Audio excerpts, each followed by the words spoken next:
Hello, I'm going to be doing my competency reflection 7, which is access to individuals, families, groups, organizations, and communities.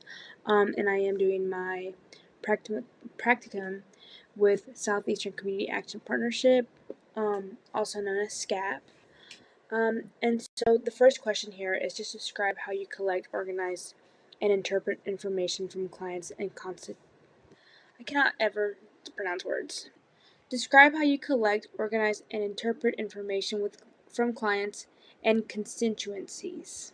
I had to look up a video to pronounce that because I don't know what's wrong with me. Anyways, so through structured interviews, casual discussions, and observations, I gather data from clients and communities. So I don't really have too much one-on-one with clients, just because I really do just work on the resource guide, and um, there's some situations in which I get to go with my supervisor or Miss Alexandra, which is I forgot what her role is, but her and I usually go to any organizations when trying to what's the word? Can't think. Spread the awareness of SCAP or what's the word? I can't think of the word. Anyways, so through structured interviews, casual discussions, and observations, this is when I'm on during when I'm with clients or customers is what they label them as. When we're doing any of these organization um, partnerships with other companies and other stuff like that, I gather data from clients and communities to promote open communication. I typically approach the client or customer in a non-judgmental manner. I collect thorough information about the client's background, present needs, and strengths through active listening and culturally sensitive interaction. Again, having that one-on-one with the client or the customer. We're really just trying to promote SCAP. So I just kind of make conversation with them and see if potentially we could help them. Also, I lost my spot. So after gathering data, I use documentation procedures and standardized assessment tools to arrange it, looking for trends, themes, and possible risk factors. I make sure that the information is accurate, relevant to the client and their lived experiences by interpreting it within their cultural and environmental context. Explain how you of how you use the knowledge of human behavior and social environment, person environment, and other theoretical frameworks to assess for interventions appropriate for clients or for the client's needs. To comprehend how relationships, community structures, and broader societal systems influence individuals' behaviors, I apply a variety of theories, including ecological systems theory, and the strengths-based approaches, along with the person-environment perspective through review of the client's interactions in various settings. I recognize the obstacles and resources that have an impact on their well-being. Again, this is just based on county, because again that resource guide is just not refreshing, but just updating new information, more organizations or resources that could be available to the residents in that county. Again, we've been able to travel in some of the counties just to see what type of residents live there, what's necessary, just making conversation, even listening to my supervisor, speaking with other customers. I can learn from that.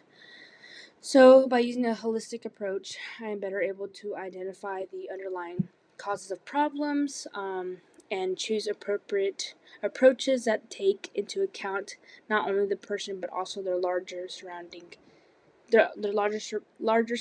and cultural identity. Again, working on that resource guide helps. And so this brings us to question number 3. Explain how you use information from client assessment to develop mutually agreed upon interventions based on client strengths, needs, and challenges. Again, my role at SCAP tends not to have too much one-on-one with the client. There are some instances as I have here, the community events, and some assessments where I have direct contact, where I get that one-on-one with the client or customer, asking questions, trying to speak of SCAP, the resources that we have, and we offer. Um, Also, aside from that, I rely on secondhand assessment information obtained from program data. I use some of that while also working. Not too long ago, we did a staff training and we were closing some cases, and that's what I had recently used on my last presentation. Um, just reading over that information as well as speaking to the case manager that was directly in contact with that person. So again, aside from that, I rely on secondhand assessments, also community assessment, case notes, which again I just said, and feedback from partners who spend time with the client in situations where direct client interactions is limited. Also, to determine the population we serve, shared needs, strengths, and difficulties, I examine the data to better understand the population and to create the community resource guide as well. Again, just talking with that. Speaking with that. And so, the last question is describe how you use assessment data, research knowledge, values, and client preferences to select appropriate interventions.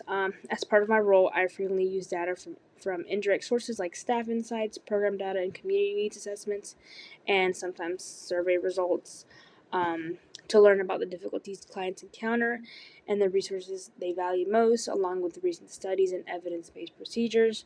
I examine this assessment data to find interventions that have worked well for comparable populations. I continue to base my decisions on the principle of social work, particularly the significance of cultural competency, dignity, and the client's autonomy. I also and so I give top priority to interventions that take into account the community's stated needs and desires.